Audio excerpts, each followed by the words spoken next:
علیکم ورحمۃ اللہ وبرکاتہ۔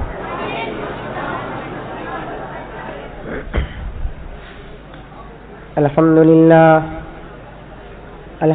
للہ رب العالمین، نحمده ونستعینه ونستغفره ونؤمن به ونتوکل علیہ،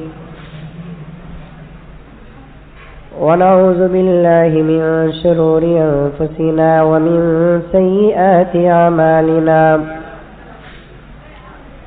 من يهد الله فلا مضل له ومن يضلله فلا هادي له،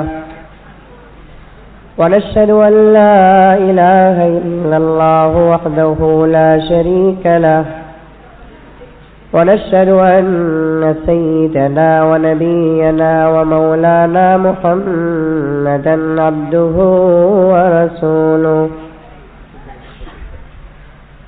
أرسله الله تعالى بالحق بشيرا ونذيرا وداعيا إلى الله بإذنه وسراجا منيرا، أما بعد فأعوذ بالله من الشيطان الرجيم، بسم الله الرحمن الرحيم، ولا تقولوا لمن يقتل في سبيل الله أموات بل أحياء ولكن لا تشعرون،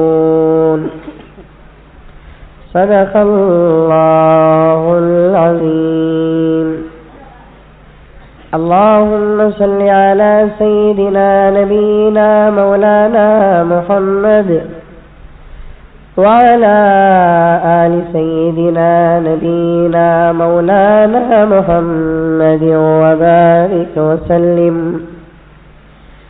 اللهم صل على محمد بعدد أوراق الأشجار وبعدد أقطار الأمطار وبعدد دواب البرار والبحار وعلى آله وصحبه وبارك وسلم۔ اللهم صل على محمد كما هو أهله ومستحقه۔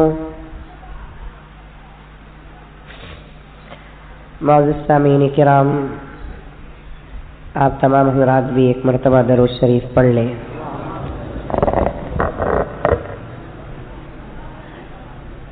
حاضرین کرام،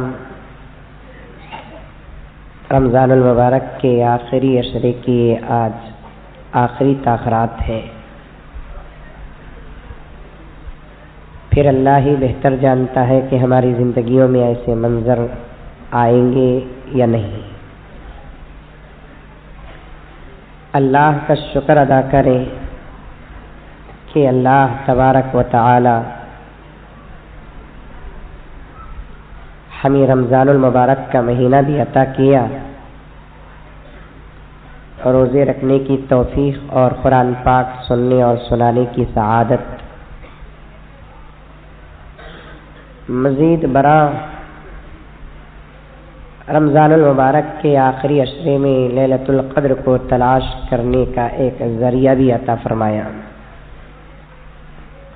اب تو ہم اللہ تبارک و تعالیٰ کے فضل پر امید کرتے ہیں کہ ہماری محنتیں ضائع نہیں کریں گے۔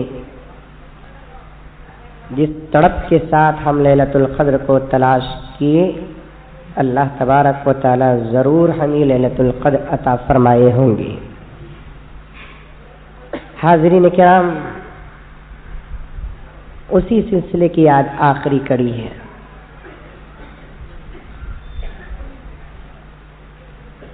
اب میں عنوان کی طرف آ رہا ہوں۔ ہمارا جو مذہب ہے وہ مذہب اسلام ہے۔ یہ بڑا امن شانتی کا مذہب ہے، پیار اور محبت کا مذہب ہے، ہمت اور جوامردی کا مذہب ہے۔ اس مذہب کے اصول، قوانین، ضابطے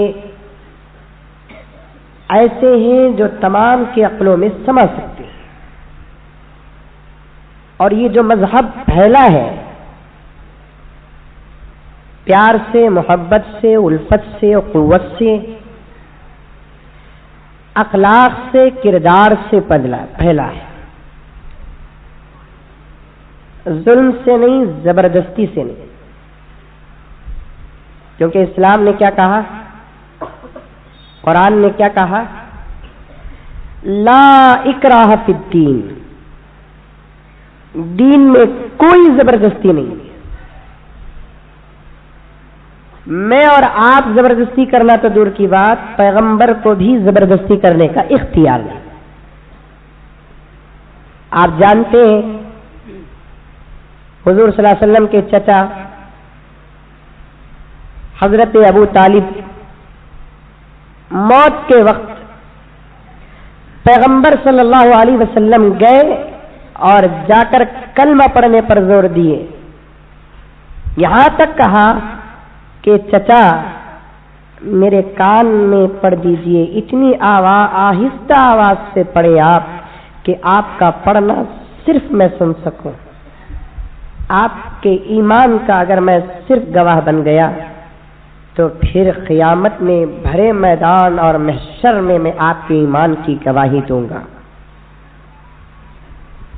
بول رہے اصرار بڑھتا گیا، لیکن ابو طالب کی زندگی میں ہدایت اور توفیق نہیں تھی۔ اللہ تعالیٰ نے کہا انک لا تہدی من احببت ولکن اللہ یہدی من یشاء، اے پیغمبر آپ جسے چاہے اسے ہدایت دے نہیں سکتے، ہدایت کے مالک آپ نہیں ہیں، ہدایت تو میرے قبضہ قدرت میں ہے، میں جسے چاہتا ہوں اسے ہدایت دیتا ہوں، میری مرضی اگر ہے تو پھر ہم آپ کے دشمن کو بھی ہدایت دے دیں گے، اگر میری مرضی نہیں ہے تو آپ کے چچا کو بھی ہدایت سے محروم کر دیں گے۔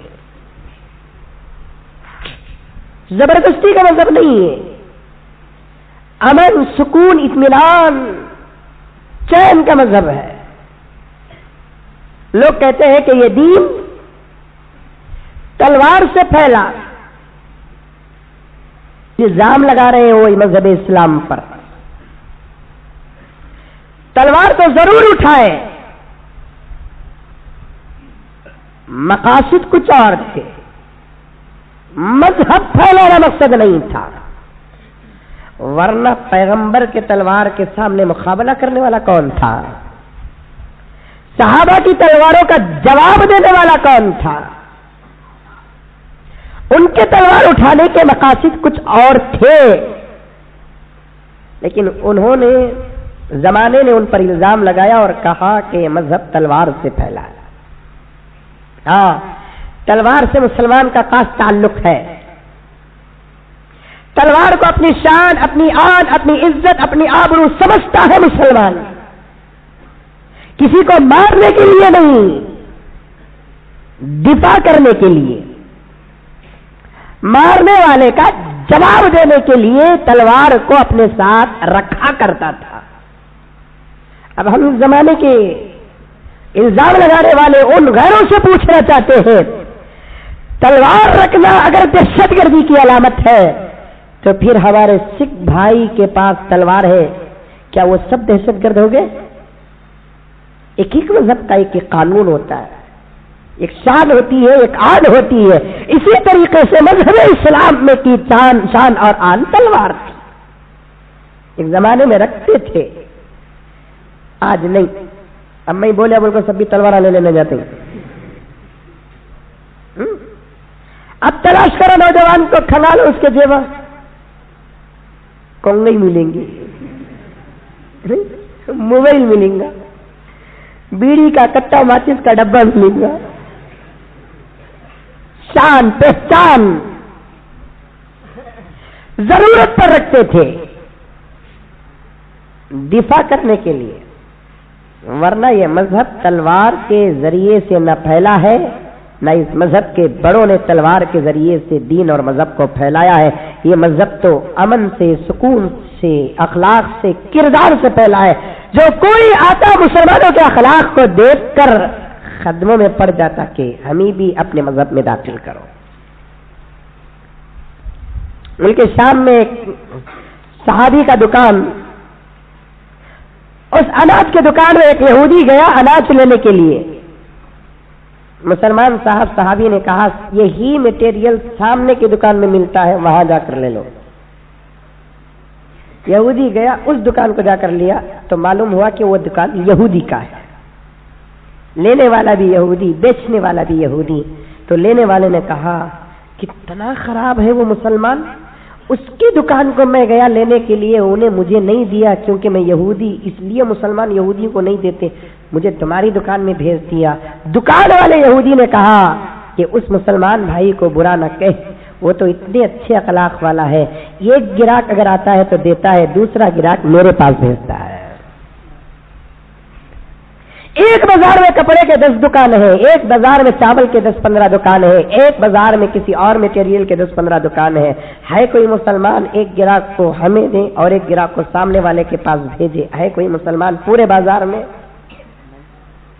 اگر لینے والا آ کو لیا، پوچھیا یہ چیز ہے کیا؟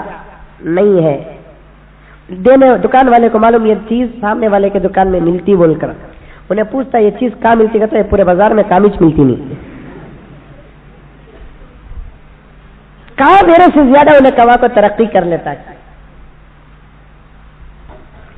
مسلمان بہت اچھا کہ ایک گراہک کو دیتا ہے، دوسرے گراہک کو میری طرف بھیجتا ہے، اچھا اتنا اچھا ہے، تمہارے دکان کو بھی وہ آباد کرتا ہے، ہاں تو پھر دیجئے میٹیریل، لے لیے۔ سیدھے مسلمان کے دکان کو گیا، کہنے لگا چاول خریدنا تھا وہاں خرید لیا، ایمان خریدنے کے لیے تیرے دکان کو آیا، جو چیز وہاں ملی اس کے پاس خرید لیا، جو چیز تیرے پاس ہے اسے خریدنے کے لیے آیا۔ یہ امن سے پہلا، سکون سے پہلا، آستی سے پہلا، پیار سے پہلا، مذہب سے پہلا، تلوار سے نہیں پہلا۔ اٹھایا مسلمانوں نے تلوار کو ضرورت پر، جب فتنہ عام ہو رہا تھا، آزادی ملیامیٹ ہو رہی تھی، عورتوں کے شرم اور حیا پر حملے ہو رہے تھے، تو تب مسلمان تلوار اٹھایا، اپنی طاقت اور جواں مردی کا پورا استعمال کیا، اور یہ مذہب جواں مردوں سے کبھی خالی نہیں ہوا، یہ مذہب شہیدوں سے کبھی خالی نہیں ہوا۔ اس مذہب کی گھٹی کے اندر یہ بات داخل کر دی جاتی ہے تو جینے کے لیے نہیں پیدا ہوا، تو مرنے کے لیے پیدا ہوا ہے۔ اور آج ہے الحمدللہ جذبہ، نہیں بول کر نہیں بولتا میں، ہے، اس جذبے کو صحیح استعمال کرنا بہت مشکل ہے۔ انہی جذبہ ور انسانوں میں سے وقتاً فوقتاً کچھ لوگ پیدا ہوئے، کبھی ابو بکر پیدا ہوئے، کبھی عمر پیدا ہوئے، کبھی عثمان پیدا ہوئے، کبھی حیدر پیدا ہوئے، کبھی حسنین پیدا ہوئے، کبھی خالد بن ولید پیدا ہوئے، کبھی عبد الرحمن پیدا ہوئے، کبھی حضرت معاویہ پیدا ہوئے، کبھی محمد بن قاسم پیدا ہوئے، کبھی صلاح الدین ایوبی پیدا ہوئے۔ انہی شہداء اور بہادروں اور جوامردوں کی فہرست میں ایک تاریخ مجھے اور آپ کو ریاست کرناٹک اور میسور کی ملتی ہے۔ اس میں سے ایک ایسا دلیر بھی پیدا ہوا فتح محمد کے پیٹ سے، جسے محمد حیدر علی کہا جاتا ہے۔ تاریخ تو بہت لمبی ہے، ٹیپو سلطان سیریل نہیں ہے، یہ سمجھ میں آئی بات؟ سیریل کو بھی حقیقت کو زمین آسمان کا فرق ہے مسلمان۔ سیریل میں سچ کم ہے، جھوٹ زیادہ ہے۔ ٹیپو اور حیدر علی کی حقیقت میں جھوٹ ہی نہیں، سچ ہی سچ ہے۔ سیریل کو سامنے رکھ کر محمد مزمل کی تقریر کو کمپیئر نہ کر۔ ٹیپو کیا، کہاں سے، خاندان کہاں کا، آبا و اجداد کہاں کے، آج کچھ باتیں تاریخی تمہارے سامنے پیش کروں گا۔ تاریخ دان، تاریخ نگاروں نے لکھا ہے ٹیپو کرناٹک کا بیٹا نہیں، یہ زمین میں ایسے لوگ کہاں پیدا ہوں گے؟ اس کی جوامردی میں یقیناً کوئی تاریخ ملتی ہے، اس کے خون کے جوش اور جذبے میں یقیناً صحابہ کے خون کی کچھ جھلکیاں نظر آتی ہیں۔ جانا پڑے گا مجھے اور آپ کو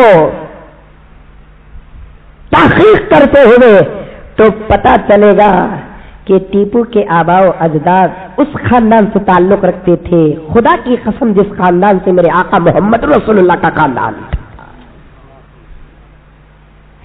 حاجی صاحب قریشی النسل تھے حضرت ٹیپو سلطان۔ حضور صلی اللہ علیہ وسلم کے دادا جس خاندان سے تعلق رکھتے تھے قریشی، اسی خاندان سے ٹیپو کا بھی رشتہ تھا۔ ٹیپو کرناٹک کا نہیں تھا، آئے ہجرت کر کے کرناٹک کو، لیکن ان کے آباء و اجداد مکہ مکرمہ کے تھے۔ روزی روٹی کو تلاش کرنے کے لیے حالات مکے کے جب سازگار نہیں تھے، دعوت و تبلیغ اور روزی روٹی کی تلاش میں پہلے یہ خاندان ایران کو گیا، ایران سے افغانستان آیا، افغانستان سے ہندوستان آیا۔ ہمیں کیا سمجھ گیا؟ آندھرا سے آئے بالکل۔ سید تو نہیں تھے۔ سید کسے کہتے ہیں؟ حضرت حسنین کی اولاد کو سید کہتے ہیں، لیکن جو خون پیغمبر علیہ الصلوۃ والتسلیم کا قریشی النسل کا تھا، وہی خون حضرت حیدر علی رحمت اللہ علیہ کا بھی تھا۔ حضور سے، انبیاء سے، صحابہ سے محبت کرنے والا خاندان تھا۔ ٹیپو کے دادا، ویسے تو اس سے پہلے کی بھی تاریخ ہے میرے پاس الحمدللہ، لیکن اتنا دور تک جا نہیں سکتا میں، ٹائم کم ہے نا۔ کی کہتے گئے تاخرات کو بل بلا گیا دنیا، کہاں سے گھس کو کہاں سے نکلنا سمجھ میں نہیں آیا۔ اس کے واسطے اس تاخرات اگر کہیں پریشانی ہو گئی تو۔ ٹیپو کے دادا کا نام تھا فتح محمد۔ کیا نام تھا؟ ہمارے دادا کا نام کیا؟ سب جنے چھوٹو بھی بولتے تھے حضرت، یہ معلوم نہ، دادا پکارتے تھے وہ معلوم۔ ٹیپو کے دادا کا نام فتح محمد۔ فتح محمد کو بیٹوں سے بڑی محبت تھی، کیونکہ کل پرسوں تاکرات میں میں نے کہا تھا نا، کچھ لوگوں کے مقاصد میں، نیتوں میں کچھ اچھائیاں ہوتی تھی۔ بیٹوں کی نیت وہ لوگ جو کرتے تھے، ان کے مقصد بیٹوں کی تجارت کرنا نہیں تھا، بلکہ بیٹوں کے ذریعے سے اپنی آخرت کو بنانا تھا۔ محمد کو بیٹے تو بہت ہوئے، لیکن کسی بیٹے کے چہرے میں فتح محمد نے وہ جھلک نہیں دیکھی، اس لیے فتح محمد نے حیدر علی شاہ درویش رحمت اللہ علیہ کے پاس گئے، جا کر عرض کرنے لگے کہ حضرت آپ دعا فرمائیے کہ اللہ تعالیٰ مجھے ایک پابند صالح اور جوان مرد، متقی پرہیزگار اور دلیر بیٹا عطا کرے۔ تو حضرت حیدر علی درویش رحمت اللہ علیہ نے دعا کرتے ہیں تو حضرت حیدر علی پیدا ہوتے ہیں۔ حیدر علی جب پیدا ہوئے تو بڑے دلیر، خوبصورت۔ یاد رکھو کہ نہ آج حیدر علی کی صحیح تصویر ہے، نہ ٹیپو سلطان کی صحیح تصویر ہے، سوچ کر بنا دیے سو۔ اتنی کوئی تاریخ حضرت حیدر علی رحمت اللہ علیہ کی تفصیل سے نہیں ملتی، لیکن اتنی تو ضرور ملتی ہے کہ بڑے خلیق، بڑے تہذیب والے، بڑے نزاکت پرست اور بڑے دلیر تھے۔ کڑپا کے گورنر بنائے گئے،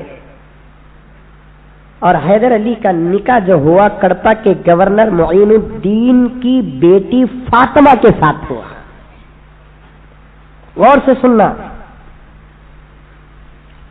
فتح محمد کو جو بیٹا پیدا ہوا، اس بیٹے کا نام فتح محمد نے حیدر علی رکھا۔ اور حیدر علی کس کا نام اصل میں؟ حضرت علی رضی اللہ تعالی عنہ کا نام۔ ان کا نکاح جو ہوا کڑپا کے گورنر معین الدین کی بیٹی متقی پرہیزگار حضرت فاطمہ کے ساتھ ہوا۔ رشتے بھی اللہ تبارک و تعالیٰ جوڑتے ہیں، تو ناموں کے ساتھ کیسے جوڑتے ہیں دیکھیے، ایک کا نام علی ہے، ایک کا نام فاطمہ ہے۔ علی کس کا نام؟ حضور کے داماد کا نام۔ فاطمہ کس کا نام؟ حضور کی بیٹی کا نام۔ علی کی بیوی فاطمہ ہوتی ہے، فاطمہ کا شوہر علی ہوتا ہے۔ ان دونوں کے ملاپ سے جب بھی جو بچہ پیدا ہوتا ہے وہ وقت کا حسین ہوتا ہے۔ یقیناً جس ڈاڑ میں ہمارے حضرت حیدر علی تھے، ان کی بیوی جو فاطمہ تھی، ان کے پیٹ سے بھی جو بچہ پیدا ٹیپو ہوا تھا، وہ بھی اپنے وقت کا حسین تھا۔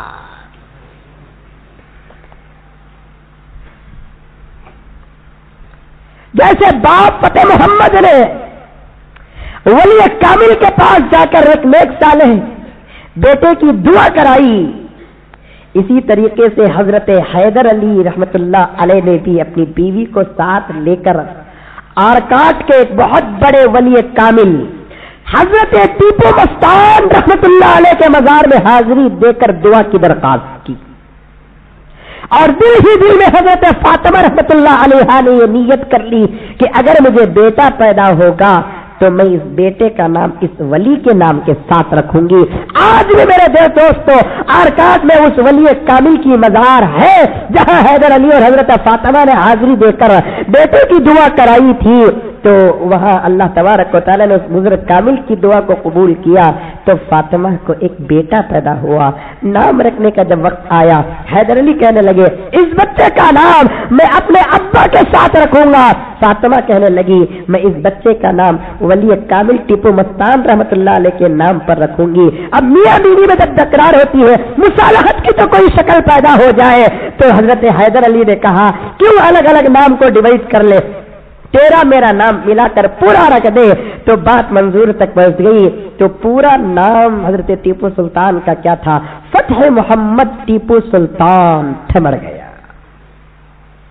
انہوں بھی ہارنا نہیں چاہ رہی، انہوں بھی ہارنا نہیں چاہ رہی، نام رکھنے میں جب تکرار ہوئی۔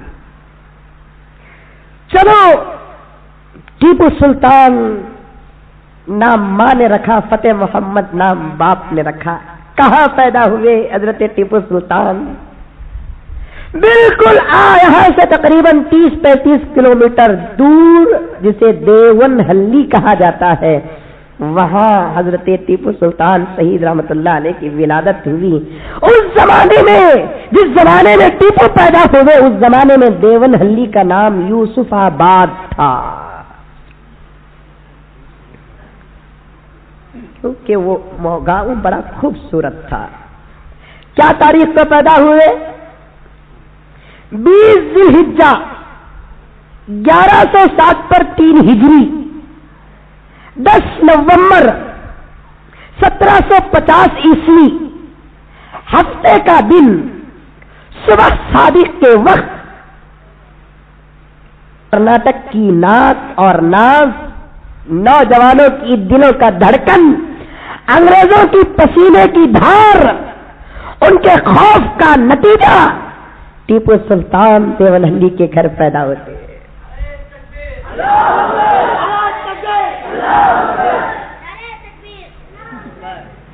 کیا کہ نعرے کو ہول سیل میں لے لی یاد ہے۔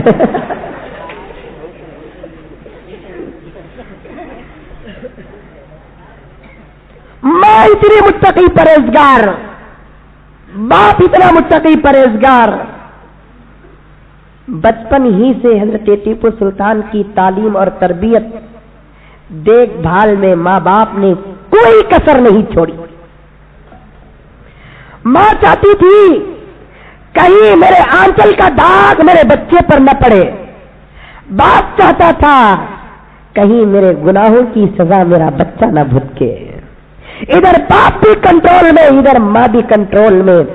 حیدر علی اصل میں ان پڑھ تھے، پڑھنے لکھنے کا راستہ حضرت حیدر علی کو نہیں ملا۔ گورنر کی بیٹی معین الدین کی بیٹی فاطمہ تعلیم یافتہ تھی، اس لیے جب حضرت ٹیپو سلطان شہید کی ولادت ہوئی، خاصہ انتظام حضرت ٹیپو سلطان شہید رحمت اللہ علیہ کی تعلیم و تربیت پر ہوئی۔ 15 سال کی عمر گزری نہیں، ٹیپو سلطان قرآن بھی پڑھ لیے، عالم بھی بن گئے، فارسی بھی سیکھ گئے، کنڑ بھی سیکھ گئے، فرانسی زبان بھی سیکھ گئے، تاریخ میں لکھا ہے کہ انگریزی زبان کے بھی ماہر بن گئے۔ وقت کا بادشاہ 15 سال کی عمر میں تعلیم کے میدان میں آراستہ ہو کر جب باہر نکلا تو حضرت حیدر علی نے ٹیپو کے چہرے پر وہ جوامردی دیکھی جو فتح محمد نے حیدر علی کے چہرے پر جوامردی دیکھی. 15 سال کی عمر میں حضرت حیدر علی نے ایک فوج کا کمانڈر بنا کر ملے بار سے جنگ لڑنے کے لیے بھیجتا ہے تو فتح محمد ٹیپو سلطان سعید 15 سال کی عمر میں ملے بار کی جنگ سے کامیاب ہو کر واپس لوٹتے ہیں. 15 سال کی عمر جنگ کا کمانڈر اس زمانے میں سامنے لڑنا تھا. ایسا نہیں امریکہ طرح بزدلہ میں فیٹنگ نہیں ہوتی تھی. فلیٹ میں آؤ، بم ڈالو، بھاگ جاؤ، میزائل اڑاؤ، غریبوں پر ڈالو، بھاگ جاؤ. جواب مردوں کی لڑ جواب انگریزوں کے ساتھ ہوتی تھی. مردوں کی لڑائی مردوں سے ہوتی تھی. کوئی مرد عورت سے لڑتا نہیں تھا، کوئی جواب بوڑھے سے نہیں لڑتا تھا. اس زمانے میں جنگ کے بہت رولز اور ریگولیشن، قانون اور ضابطے ہیں. آج کوئی ضابطہ نہیں ہے. آج کمزوروں کو مار کر دوسرے لوگ بہادر بننے کی کوشش کرتے ہیں. نہیں، سامنے گھوڑے سے جنگ ہوتی تھی، تلوار سے جنگ ہوتی تھی. میدان کارزار ہوتا تھا، صبح کو شروع ہوتی تھی اور مغرب کے وقت میں ختم ہو جاتی تھی. 15 سال کی عمر. اس وقت اگر اس محفل میں کوئی 15 سال کا بچہ ہے تو اسے ذرا غور سے دیکھو. کیا ہمارا بچہ کوئی فوجی جنرل بننے کی قابلیت رکھتا ہے؟ کیا ایک قوم کو سنبھالنے کی اس کے پاس کیپیسٹی ہے؟ کیا ہمارا 15 سال کا بچے کے اندر وہ صلاحیت، وہ جوامردی ہے؟ افسوس نہیں ہے. یہ بچے کا قصور نہیں، اس کی تعلیم و تربیت کرنے والے ماں باپ کا قصور ہے. آج 15 سال کے بچے ہیں نا، کیسی گالیاں دیتے ہیں ذرا دیکھو. 15 سال کے عمر ہی میں اسے روبدار بننے کی خواہش ہے. 15 سال کی عمر میں سولوشن سنتا ہے وہ. 15 سال کی عمر میں گانجا مارتا ہے وہ. 15 سال کی عمر میں پک پاکیٹر بن گیا وہ. قصور بچوں کا نہیں، قصور ماں باپ کا ہوتا ہے. حیدر علی نے تربیت پر کوئی کسر نہیں چھوڑی. کیوں؟ حیدر علی کو معلوم تھا ایک وقت وہ آئے گا، اس پوری ریاست اور ہندوستان کے ایک بہت بڑے حصے کو سنبھالنے کی کیپیسٹی صرف اس بچے کے اندر ہے. اگر ذرا بھی میری لاڑ بڑھ جائے تو یہ بچہ کہیں سے کہیں پہنچ جائے گا. کرناٹک اور ریاست کرناٹک، تمل ناڈو اور آندھرا اور ہندوستان کے ایک بہت بڑے مسلمانوں کا یہ ذمہ دار بننے والا ہے. کڑی نظر رکھی تھی بچے پر. اسی نظر کا صدقہ تھا کہ 15 سال کی عمر میں وہ ٹیپو اپنے وقت کا یہ قابل اور جوان مرد نوجوان. ایسے ہی جنگوں میں جاتے تھے، آتے تھے. روایات مختلف ہو گئے. 19 سال کی عمر، ایک روایت میں آتا ہے کہ 22 سال کی عمر میں حیدر علی کو خواہش آئی کہ میں میرے بیٹے کا نکاح کروں. نکاح کے موقع پر بڑی تکرار تھی حیدر علی اور فتح محمد، حیدر علی اور حضرت فاطمہ کے درمیان. فاطمہ چاہتی تھی اپنے مسجد کے امام شیخ برہان الدین کی بہن کے ساتھ نکاح ہو جائے. حیدر علی چاہتے تھے بخشی صاحب کی نوائتی خاندان کی لڑکی سلطانہ بیگم سے نکاح ہو جائے. تاریخ دان میں لکھا ہے کئی دن تک یہ تکرار چلتی رہی. آخر اس بات پر فیصلہ ہوا چلو تمہاری خواہش سے اس لڑکی کے ساتھ، ہماری خواہش سے اس لڑکی کے ساتھ نکاح ہو جائے. حسن اتفاق ایسا ہوا کہ ایک ہی دن میں 1 گھنٹہ آگے پیچھے دونوں لڑکیوں سے حضرت ٹیپو سلطان کا نکاح ہو گیا. ہمارے نوجوان سے ہمارا اماں بابا بھی ایسا لڑے تو اچھا رنگا نا.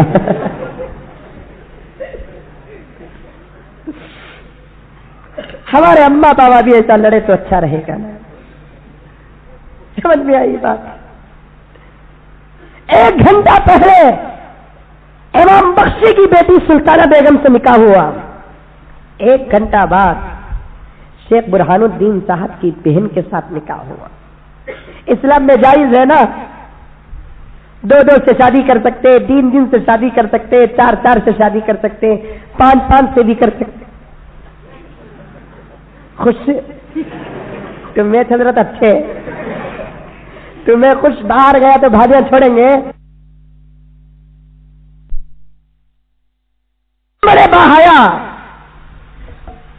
کہ ٹیپو نے کبھی اپنے ہاتھ اور پیروں کے اور چہرے کے علاوہ کبھی کوئی جسم کا حصہ غیر عورتوں کے سامنے تو دور کی بات اپنے محل میں بھی وزیروں کے سامنے کھلا نہیں رکھا. بڑی شرم تھی حضرت ٹیپو سلطان شہید رحمت اللہ علیہ کو. اپنی بیویوں کے علاوہ کسی اور عورت سے ٹیپو بادشاہ بننے کے باوجود بھی کسی عورت سے کام نہیں لایا. اس زمانے میں بادشاہوں کا حال کیا تھا؟ لونڈیوں کو خدمت کے لیے رکھا کرتے تھے، پیر دباؤ، سر دباؤ، ہاتھ دباؤ، پھر ان سے ناجائز تعلقات تھے. ٹیپو نے ناجائز تعلقات کی اس زمین کے اندر بڑی سخت سزائیں لگائی تھی. کوئی عذر سننے کے لیے تیار نہیں تھا. جب بھی کسی سے زنا کا گناہ ثابت ہو جاتا ٹیپو فوراً اسے پھانسی دے دیتے، چاہے وہ مسلمان ہو یا غیر مسلم. اور اس زمانے میں ہندو عورتیں بے حیا بن کر باہر نکلتی تھی. ٹیپو نے قانون لگا دیا، ہندو عورت بھی سوائے چہرے کے اور کوئی چیز کھلا نہیں رکھ سکتی تھی. ٹیپو کے اس قانون پر ریاست میسور کی ہندو عورتیں بھی باقاعدہ پردے کے ساتھ باہر نکلا کرتی تھی. ایک مسلمان کی جب حکومت گئی تو اس کے سائے حکومت میں ہندو عورتوں کو شرم ملا. لیکن افسوس کہ آج غیروں کی حکومت ہے، مسلمانوں کو بھی شرم اور حیا نہیں ہے. بہت باحیا باشرم، کبھی اس نے کسی غیر عورت پر نظر نہیں ڈالی. آج کے کچھ فرقہ پرست کہتے ہیں نا ٹیپو مسلمانوں کے ساتھ ایک سلوک کیا، غیروں کے ساتھ ایک سلوک کیا. ٹیپو سے زیادہ سیکولر بادشاہ تو کرناٹک کی تاریخ میں کوئی نہیں گزرا. یہ آر ایس ایس والے، یہ بی جے پی والے، یہ شیو پریشد والے، پھر یہ کرناٹک کی حکومت ٹیپو کی صاف تاریخ کو بدنام کرنے کے لیے وقتاً فوقتاً الزام لگاتے ہیں.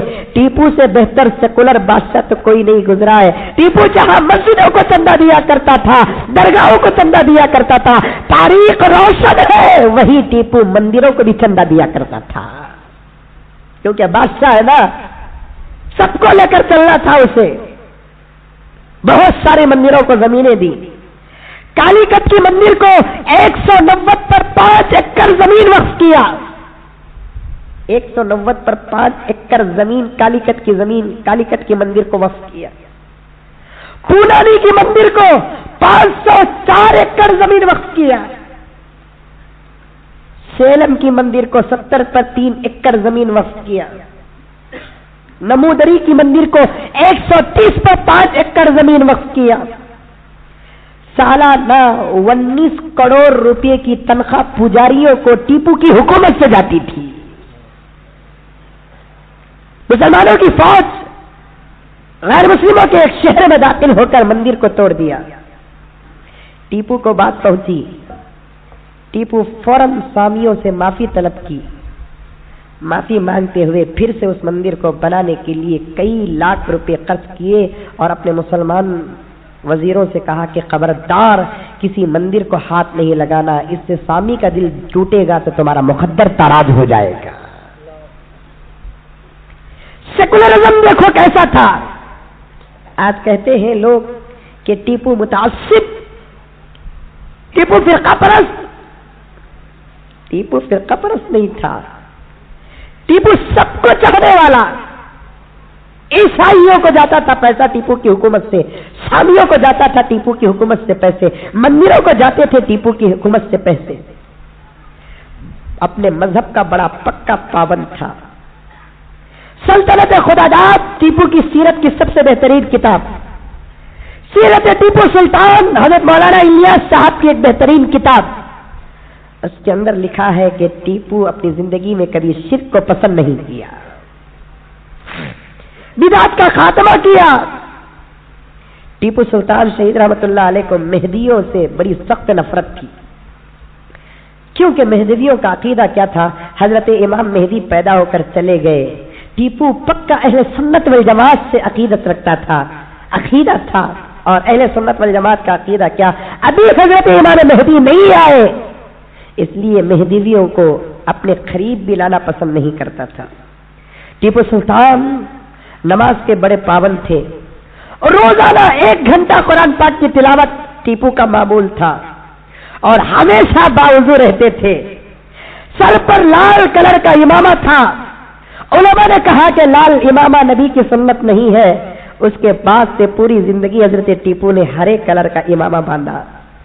اور حضرت مولانا حسین احمد ندوی رحمۃ اللہ علیہ نے علماء دیوبند کون اور کیا کے اندر لکھتے ہیں، ٹیپو سلطان نے اپنی زندگی میں کبھی اپنے چہرے پہ وسترا نہیں لگایا، نماز کی پابندی، روزانہ قرآن کی تلاوت، ہمیشہ باوضو، سر پہ امامہ اور داڑھی تھی۔ جس وقت کی تصویر کو نقل کیا گیا وہ 16-17 سال کی جوامردی کی تصویر تھی، اور اس عمر میں تو داڑھی برابر نکل کر نہیں آتی۔ اتنا وقت کا نمازی، اتنا باوضو رہنے والا، قرآن کا عاشق، قرآن کا قاری، کیا اپنے چہرے پر وسترا لگائے گا؟ نہیں۔ وقت کا مکمل حضرت حسین احمد ندوی رحمۃ اللہ علیہ فرماتے میں نے ٹیپو کے مزار پر مراقبہ کیا، خبر میں نے ٹیپو کو جس حالت میں دیکھا اس حالت میں ٹیپو کے چہرے پر داڑھی تھی۔ اتنا بڑا ولی کامل نبی کی سنت کو کیسے مٹا سکتا ہے؟ وقت کا بڑا جوامرد ایک مرتبہ شکار کے لیے گئے حضرت ٹیپو سلطان شہید رحمۃ اللہ علیہ، اچانک چیتا آ کر حملہ کر دیا، پورے دوست سب بھاگ گئے۔ ٹیپو سلطان شہید رحمۃ اللہ علیہ ہمت کے ساتھ مقابلہ کیے۔ یہ جو فوٹو ہے دیکھو، ایسا پھاڑ لے کو کھڑے ہی سو بنڈل فوٹو، کیا بھئی یہ اتنے اطمینان سے پھاڑ لے کو کھڑے ہی؟ تاریخ نے لکھا ہے کہ فیر کیے، سامنے سے فیر کیے، تلوار سے حملہ کیے، انہیں آ کو حملہ کریا تو اوپر کا ہاتھ، اوپر کا ہاتھ، نیچے کا ایسا پکڑ لے کر فوٹو نہیں، پوری بنڈل فوٹو، حقیقت سے کوئی تعلق نہیں اس کا، لیکن مقابلہ تو کیے، جس سے مقابلہ کیے وہ چیتے سے مقابلہ تھا۔ خبر پہنچی حیدر علی کو کہ تمہارے بیٹے نے چیتے کو مار دیا۔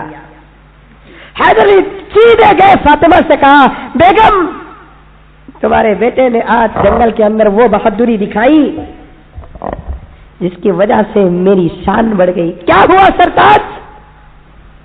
حیدر علی نے کہا کہ بیگم تمہارے بیٹے نے آج چیتے کے ساتھ مقابلہ کر کے چیتے کو پچھاڑ دیا۔ سننا تھا حضرت فاطمہ رونے لگی، فاطمہ روتے حضرت حیدر علی ڈر گئے، شوہر نہ، جورو کی ضرورت اتری تو مرد بنا ٹھنڈا رہتا،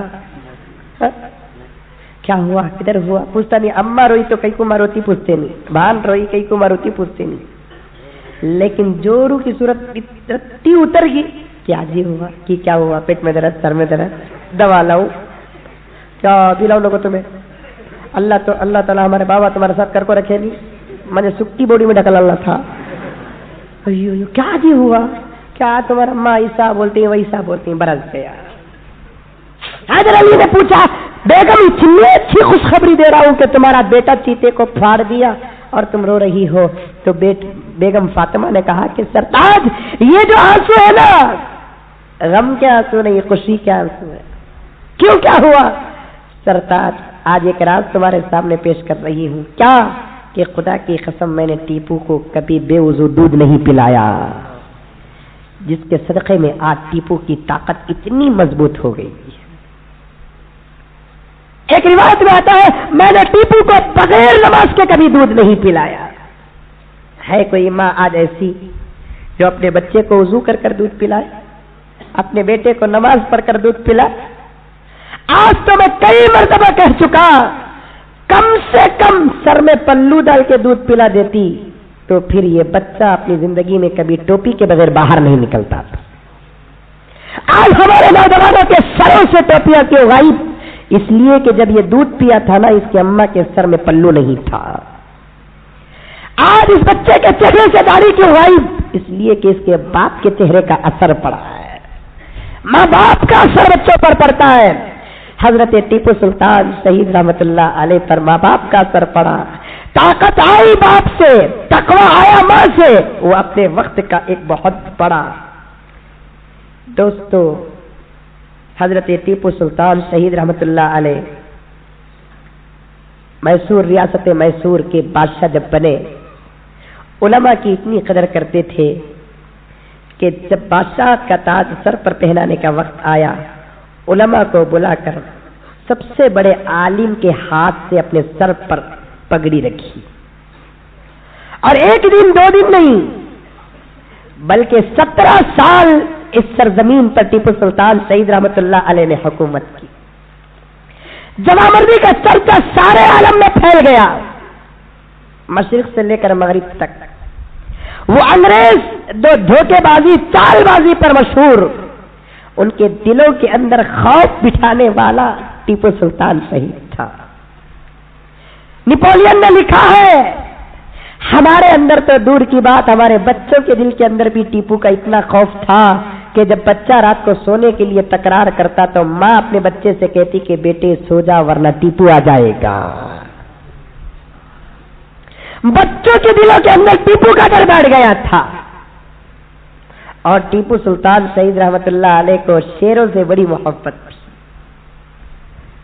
اسی لیے علماء نے لکھا ہے، تاریخ دانوں نے لکھا ہے، ٹیپو اپنے محل کے اندر بہت سارے شیروں کو، چیتوں کو، باغوں کو پالا کرتا تھا اور اپنے محل کے اندر باغ کے پتے کی کلر اور پینٹنگ کیا تھا. اسی لیے آج بھی وہاں وہ رنگ ملیں گے. باغ اور شیر پالنے کا بڑا شوق تھا کیونکہ جوان مرد تھا، جوان مردوں سے بڑی محبت تھی. آج مسلمان آپ پالے تو کتے پالتے نہیں. کتا بہادر جانور نہیں ہے، سمجھ میں آئی بات؟ کتا بہادر جانور نہیں ہے، شیر بہادر جانور ہے. ٹیپو سلطان کو شیروں سے بڑی محبت تھی، باغوں سے، چیتوں سے بڑی محبت تھی اور ان کا کلر استعمال کیا کرتے تھے. کبھی کبھار ایک شال اوڑھتے تھے، اس شال کا کلر بھی ویسے ہی رہتا تھا. ٹیپو سلطان شہید رحمت اللہ علیہ کو حضور سے اور صحابہ سے بڑی محبت تھی. بطور خاص حضرت علی سے بڑی محبت تھی اور حضرت علی کے نام کو تو اپنے انگوٹی میں بھی نقل کیا تھا حضرت ٹیپو سلطان شہید رحمت اللہ علیہ. اور حضرت ٹیپو سلطان کی انگوٹی کے مہرے پر اسد اللہ الغالب لکھا ہوا تھا. اہل بیت سے بڑی محبت. حضرت ٹیپو سلطان کے 17 سال حکومت کا دور گزرا. ایک نہ ایک دن مرنا تھا، شہادت کا جام پینا تھا. یقیناً میرے دوستو، کسی شاعر نے بالکل سچ کہا، اس گھر کو آگ لگ گئی گھر کے چراغ سے. انگریزوں نے جب ہندوستان کو قبضہ کرنے کی نیت سے ہندوستان میں قدم جمائے تو انگریزوں کے لیے سب سے بڑا کانٹا جو تھا وہ ٹیپو ہی تھا. 3 جنگوں میں انگریز شکست فاش کا سامنا کرنا پڑا، چال چل نہ سکے. انگریزوں کے ہتھیار ٹیپو کے سامنے کامیاب نہیں ہوئے. آخر انگریزوں نے ایک تدبیر اختیار کی، کیا ہی اچھا ہوگا کہ ٹیپو کے وزیروں کو خرید لیا جائے. سب سے پہلے ٹیپو نے پورنیا کو خریدا. انگریزوں نے پورنیا کو خریدا. سب سے بڑا غدار نکلا پورنیا، جس سے حضرت ٹیپو کو نقصان ہوا. غیروں میں پورنیا تھا، اپنوں میں میر صادق تھا. میر صادق اپنوں میں نکلا، غیروں میں پورنیا نکلا. اندرونی ماحول میں ایک ٹیپو نے ایک نوجوان کو بڑی محبت سے پالا تھا، کلمہ بھی پڑھایا تھا. اس کا نام رکھا راجہ خان. اسے بھی خرید لیا. اب یہ اندر اندر ٹیپو کے خلاف سازش کرنے لگے. انگریزوں نے اس طریقے سے ٹیپو کو ختم کرنے کا پورا پلان بنایا. ایک دن ٹیپو سلطان شہید رحمت اللہ علیہ رات کے وظائف سے مکمل پاک ہو کر، پورے ہو کر رات کو سوتے ہیں تو اللہ کے رسول صلی اللہ علیہ وسلم کی زیارت نصیب ہوتی ہے. کتنا مقبول بادشاہ ہوا ہوگا کہ جس کے خواب میں اللہ کے رسول کی زیارت ہوئی. اللہ کے رسول صلی اللہ علیہ وسلم نے ٹیپو سے کہا کہ ٹیپو، کل رات کا کھانا ہمارے ساتھ کھانا. سیرت ٹیپو سلطان میں لکھا ہوا ہے اللہ کے رسول صلی اللہ علیہ وسلم نے بشارت دی کہ ٹیپو، شہادت تمہاری انتظار کر رہی ہے.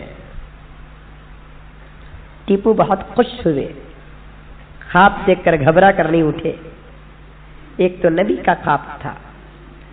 ٹیپو کو بڑی خواہش تھی کہ نبی کے روزے پر حاضری دے، اللہ کے دربار پر حاضری تھے، لیکن ہندوستان کے مسائل کچھ ایسے تھے جس کی وجہ سے حضرت ٹیپو سلطان شہید رحمۃ اللہ علیہ حج بیت اللہ اور زیارت رسول اللہ کی حاضری نہیں کر سکے، لیکن سالانہ کئی علماء کو اور غریبوں کو حج کے لیے اور مدینے کے لیے بھیجتے تھے، نبی کو سلام بول کر بھیجتے تھے۔ یہی سلاموں کا صدقہ تھا کہ ایک دن اللہ کے رسول نبی کریم صلی اللہ علیہ وسلم ٹیپو کے خواب میں تشریف لائے۔ خیر جب صبح کا وقت ہوا تو ٹیپو کے دل کے اندر شہادت کا شوق، ایک عجیب قسم کی بے چینی تھی۔ حضرت ٹیپو سلطان شہید رحمۃ اللہ علیہ حسب معمول صبح کی نماز پڑھ کر قرآن پاک کی تلاوت کر کے پورے ملکی نظام کا جائزہ لے کر اپنی مصروفیات سے فارغ ہو کر، بعض روایتوں میں آتا ہے کہ ٹیپو اس دن روزہ تھا جس دن شہید ہوا، بعض روایتوں میں آتا ہے کہ ٹیپو اس دن روزہ نہیں تھے۔ بہرحال دوپہر کا کھانا کھا رہے تھے، اچانک خبر پہنچی کہ ٹیپو کے ایک باوفا دوست سید عبد الغفار کو انگریزوں نے شہید کر دیا۔ ٹیپو سلطان شہید رحمۃ اللہ علیہ اٹھے، کھانا کھا رہے تھے، ہاتھ تک نہیں دھویا، اپنا خاص گھوڑا تھا جس کا نام ٹاؤس، اس گھوڑے پر بیٹھ کر ٹیپو سلطان فوراً باہر نکلتے ہیں، پورے امامے کے ساتھ، تلوار کے ساتھ۔ نہ بیوی کو پوچھا نہ بچوں کو پوچھا، خواب دیکھے ہوئے تھے، بشارت تھی، کچھ ہلکا سا یقین میں آ چکا تھا کہ اب یہ جو راستہ مجھے جانے والا مل رہا ہے، واپس آنے کے لیے مجھے راستہ نہیں ملے گا۔ چاہتے تو بیوی سے بھی اجازت لے سکتے تھے نا، بچوں کو بھی دیکھ لیتے تھے نا۔ خیر حضرت ٹیپو سلطان شہید رحمۃ اللہ علیہ اللہ پہ بھروسہ کر کے ٹاؤس نوی گھوڑے پر بیٹھ کر جاتے ہیں۔ راستے میں میر صادق ملا، کشف و کرامت سے حضرت ٹیپو سلطان پہچان لیے کہ اس کی غداری یہاں تک لے کر آئی ہے۔ کہنے لگے کہ میر صادق، یہ نہ سمجھو کہ ہم تمہاری حرکت سے ناواقف ہیں، ہم کو معلوم ہو چکا ہے کہ تم کیا ہے۔ یاد رکھے گا زمانہ، تمہاری اولاد دانے دانے کو ترسے کی، کیونکہ تم نے ٹیپو کا سودا نہیں کیا، اس دھرتی کے مسلمانوں کی عزت آبرو کا سودا کیا ہے۔ منافق بن گئے تم۔ شرم کی وجہ سے میر صادق نے اپنا سر نیچے کر لیے، کیونکہ حقیقت کھل گئی تھی نا۔ تاریخ نے لکھا ٹیپو نے ایک فہرست بنائی منافقوں کی اور یہ حکم دیا تھا کہ کل اگر میں زندہ رہوں تو ان تمام کو پھانسی دے کر موت کی گھاٹ اتار دوں گا، لیکن ٹیپو کے مقدر میں کل کا دن نہیں تھا۔ آگے بڑھے، لڑنا شروع کیا، دیکھا کہ اندر فوج داخل ہو چکی ہے۔ اندر جب آنے لگے تو میر صادق نے اندر کا دروازہ بند کر دیا۔ بکا ہوا تھا نا، کچھ ایمان فروش ایسے پیدا ہو جاتے ہیں جو خود کا کیا سودا کرتے ہیں، قوم و ملت کا بھی سودا کر دیتے ہیں، عزت آبرو کا بھی سودا کر دیتے ہیں۔ ان کی نگاہوں کے سامنے صرف دولت دولت دولت، اس کے علاوہ اور کوئی چیز ان کے پاس نہیں رہتی، ان کے سامنے نہیں رہتی۔ لالچ، ہرس ان کو اندر بنا دیتی ہے۔ ٹیپو سلطان شہید رحمۃ اللہ علیہ اندر آنا چاہتے تھے لیکن دروازہ بند کر دیا گیا، تو ٹیپو سلطان بارے کے باہر لڑتے رہے۔ ایک دوسرے دروازے سے اندر جانا چاہتے تھے تو وہ دروازہ بھی بند کر دیا گیا۔ ٹیپو مرتا کیا نہ کرتا کا مثال بن گئے۔ ٹیپو سلطان چل رہا، انگریزوں کا مقابلہ کر رہے تھے۔ سرنگ پٹن کی زمین آج بھی گواہ ہے، آسمان آج بھی گواہ ہے۔ فوجی کا ساتھ دینے لگے، ٹیپو کی تنہائی کو دیکھ کر پورا سرنگ پٹن اپنے ہاتھ میں تھا، جو تھا وہ لے کر میدان میں اتر گیا۔ تاریخ نے لکھا ہے ٹیپو کے احسان کا حال یہ تھا کہ ٹیپو کا ساتھ دینے کے لیے سرنگ پٹن کی غیر مسلم عورتوں نے بھی میدان میں کود دیا، غیر مسلم عورتیں بھی اتر گئی۔ ٹیپو بار بار عورتوں سے کہنے لگا تم جاؤ مجھے ملک سے زیادہ تمہاری عزت کی فکر ہے. میں اپنے نگاہوں کے سامنے تمہارے آنچل کو چرتا ہوا دیکھ نہیں سکتا. لیکن وہ مائیں، وہ عورتیں کہاں ٹیپو کے احسان کو بلا سکتی تھی؟ میدان میں اتر کر لڑتی گئی، میدان میں اتر کر لڑتے گئے بلا تفریق مذہب. سب کے سب ٹیپو کے ساتھ اترے. تاریخ نے لکھا ہے کہ اس ایک ظہر سے لے کر عصر تک 12,000 لاشیں سرین پتن پر پڑ گئی. ٹیپو سلطان اتنی جمامردی سے لڑتے رہے. آج ان کمینوں نے ٹیپو کی تاریخ کو بھلا دیا، ٹیپو کی شہادت کو بھلا دیا. ایک مسئلہ ٹیپو کی عزت کا آتا ہے تو سب وہ مہینے گزر جاتے ہیں اسے پاس کرنے کے لیے. ٹیپو کے احسان کے صدقے میں آج بھی یہ ریاست دبا ہوا ہے. یہ بھول گئے لوگ. ٹیپو تنہا لڑتے گئے. جب ٹیپو کی تلوار کے سامنے انگریزوں کی چال چل نہ سکی تو ایک انگریز نے ٹیپو کے طاؤس نامی گھوڑے پر چھوٹ کیا تو ٹیپو گھوڑے سے نیچے اتر گیا. جسے اللہ پر بھروسہ ہوتا ہے اسے گھوڑوں پر بھروسہ نہیں ہوتا. گھوڑے سے نیچے اتر کر حضرت ٹیپو سلطان شہید رحمت اللہ علیہ لڑتے گئے. کب تک لڑتے رہے گا یہ مرد مجاہد؟ کھانے کے 4 لقمے بھی کھایا نہیں، میدان میں اتر گیا. لڑتے پیاس لگی. راجہ خان ساتھ تھا، اس کے ہاتھ میں پانی کا مشکیزہ تھا، وہ بھی بک چکا تھا. ٹیپو کہنے لگے راجہ خان یہ گلاس پانی پلاؤ. راجہ خان منہ پھیر لیا. بغیر پیاس پانی کے ٹیپو لڑتا گیا کیونکہ اللہ کو پسند تھا. ٹیپو دنیا کا پانی نہ پیو، ہم تم کو شہادت کا جام پلانے والے ہیں. اگر تم پانی پی لو گے ٹیپو، میدان کربلا کے حسین میں اور تم میں فرق آ جائے گا. ایک وہ نبی کا نواسا اس وقت میدان کربلا میں اتر کر پانی کو ترستا ہوا جان دیا. ایک تم بھی حیدر علی کے اور فاطمہ کے بیٹے حسین ہو، تم کو بھی پانی سے تڑپ کر ہی جان دینا پڑے گا. لڑتے رہے یہاں تک کہ سورج غروب ہو رہا تھا. تو سورج غروب ہونے کے قریب میں بے بسی کا، پیاس کا عالم، بالکل نقاہت طاری ہو گئی. ٹیپو کے سامنے شہادت بھی تھی، ہندوستان کے مسلمانوں کا مستقبل بھی تھا. اگر وہ اپنی کمزوری کے سائے میں آ جاتا تو مسلمانوں کے مستقبل سامنے آتا، پھر اٹھ کر کھڑتا. کسی نے ایک گولی چلائی جو ٹیپو کے اس بازو لگی تو یہاں زخمی ہوا ہاتھ، تو ٹیپو بائیں ہاتھ سے لڑنے لگا. بائیں ہاتھ سے بھی گولی لگی، پھر بھی زخموں کو برداشت کرتے ہوئے ٹیپو سلطان شہید رحمت اللہ علیہ لڑتے رہے. مغرب کا وقت ہو رہا تھا. انگریزوں نے دیکھا یہ کیسا انسان ہے جس کے سامنے گولیاں اثر نہیں کر رہی ہے. آخر ایک بدبخت نے ٹیپو کے سینے پہ گولی چلائی. یہ ٹیپو کی طاقت کا آخری وقت تھا. تلوار کیا چھوٹی، ٹیپو بھی زمین میں گر گیا. سینہ ہی بالکل اہم جگہ ہوتی ہے. ٹیپو کے سینے پر جب گولی لگتی ہے تو ٹیپو سلطان شہید رحمت اللہ علیہ تلوار چھوڑ کر پڑ ہی جاتے ہیں. اب موت اور حیات کے درمیان کچھ لمحے باقی تھے. ایک انگریز دشمن آیا. ٹیپو کے کمر پر جو ہیروں کی پٹی بنی ہوئی تھی اسے نکالنا چاہا. ٹیپو فوراً تلوار اٹھاتے اور کہتے ہیں اس پاک جسم پر موت سے پہلے کوئی ناپاک ہاتھ لگا نہیں سکتا. وار ایسے کرتے ہیں.